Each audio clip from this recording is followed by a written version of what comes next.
बच्चों, चलिए हम इतिहास का पाठ 3 पढ़ते हैं। धार्मिक सौहार्द। भारतीय संविधान में सर्वधर्म समभाव सिद्धांत को स्वीकारा है। मध्यकालीन भारतीय जीवन इसी धार्मिक सौहार्द का उदाहरण दिखाता है। इसमें भक्ति आंदोलन सबसे प्रमुख रूप से अपना स्थान रखता है।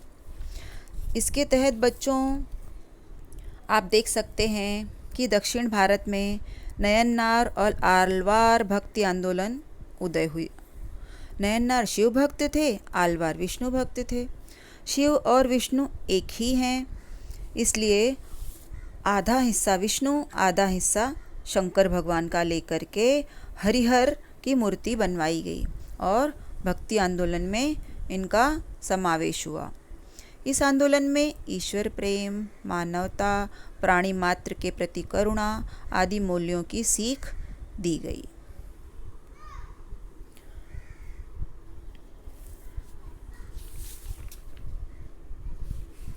बच्चों, इसमें रामानंद जी भी भक्ति का बहुत महत्व प्रतिपादित करते हैं।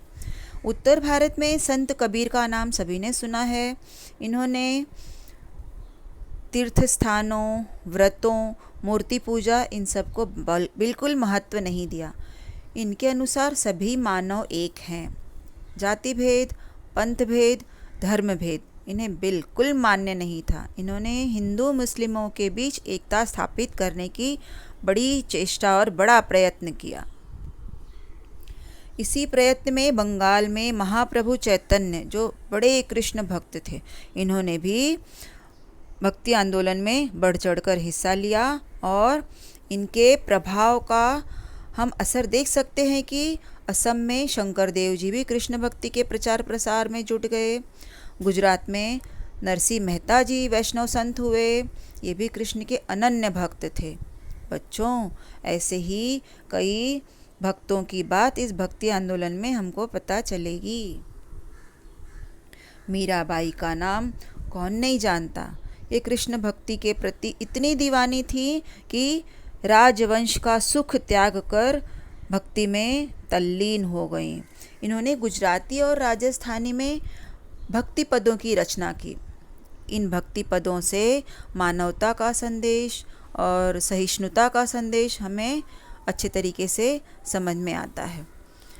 इसी श्रृंखला में सूरदास जी का नाम आता है, जिन्होंने सूर सागर काव्य की रचना की, और रोहिदास जी का नाम भी आता है। कर्नाटक में श्री बसवेश्वर, इन्होंने लिंगायत विचारधारा का प्रसार किया। इन्होंने जाति भेद का भी विरोध किया, श्रम प्रतिष्ठा के महत्व को समझाया। इनका एक वचन बहुत प्रसिद्ध है बच्चों, काय कवे कैलाश। इसका अर्थ है श्रम ही कैलाश है, अर्थात मेहनत की महत्ता को बताया। इनके आंदोलन में स्त्री पुरुष सभी समान रूप से भाग लेते थे। इन्होंने अपनी सीख वहाँ की लोक भाषा कन्नड़ में दी है, जिससे लोगों को बड़ी आसानी से चीज़ें समझ में आई। इनके अनुयायियों ने मराठी भाषा में भी बहुत सी रचनाएं की, जिनमें से उल्लेखनीय है मनमथ स्वामी द्वारा लिखा परम रहस्य। कर्नाटक में पंप, पुरंदरदास जैसे बहुत महान संत हुए, जिन्होंने भक्ति पदों की रचना की। बच्चों, ये हैं महानुभाव पंथ के निर्माता। इन्होंने स्थापना की थी महानुभाव पंथ की। इनका नाम है चक्रधर स्वामी। इनके गुरु थे श्री गोविंद प्रभु। इन्होंने सभी स्त्री पुरुषों को समावेशित करके अपने महानुभाव पंथ का प्रचार प्रसार किया था। बच्चों, ये समानता के पुजारी थे। संपूर्ण महाराष्ट्र में इन्होंने भ्रमण किया और कहा संस्कृत भाषा के बजाय मराठी में सभी चीज़ें लिखनी चाहिए, ताकि सब अच्छे तरीके से लोग समझ सकें। महाराष्ट्र में इस पंथ का प्रचार प्रसार विदर्भ और मराठवाड़ा में विशेष रूप से किया गया। इतना ही नहीं, विदर्भ में रिद्धिपुर नामक स्थान है, जहाँ पे इस पंथ का महत्वपूर्ण केंद्र माना जाता है। ये पंथ सिर्फ महाराष्ट्र तक ही सीमित नहीं रहा, पंजाब, अफ़गानिस्तान जैसे दूर प्रदेशों में भी पहुंचा था। बच्चों, महानुभाव पंथ के बहुत से अनुयायी थे जिन्होंने बहुत सुंदर सुंदर रचनाएं की है, जिसमें से कुछ उल्लेखनीय है भाई भट्ट द्वारा लिखित लीला चरित्र ग्रंथ। मराठी की एक कवयित्री थी महादंबा, जिन्होंने धवले, केशवदास जी ने सूत्र पाठ, दृष्टांत पाठ, दामोदर पंडित जी ने वच्छाहरण, भास्कर भट्ट ने शिशुपाल वध और नरेंद्र ने रुक्मिणी स्वयंवर नामक प्रमुख रचनाएं रचित की।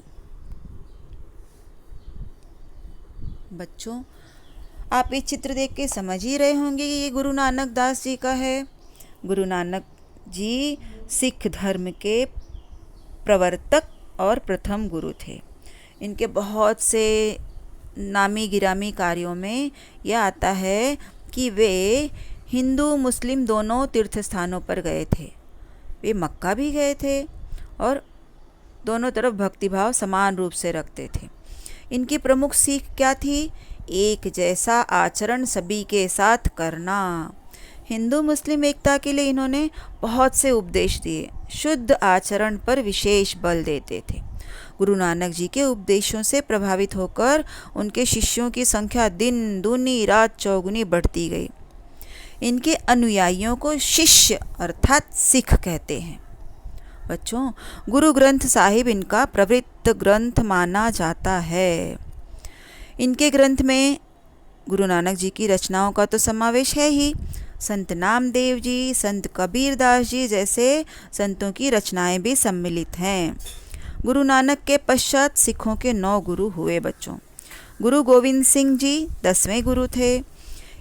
उनके पश्चात गुरु गोविंद सिंह जी ने आदेश दिया कि अब गुरु ग्रंथ साहिब को ही अपना गुरु माना जाए।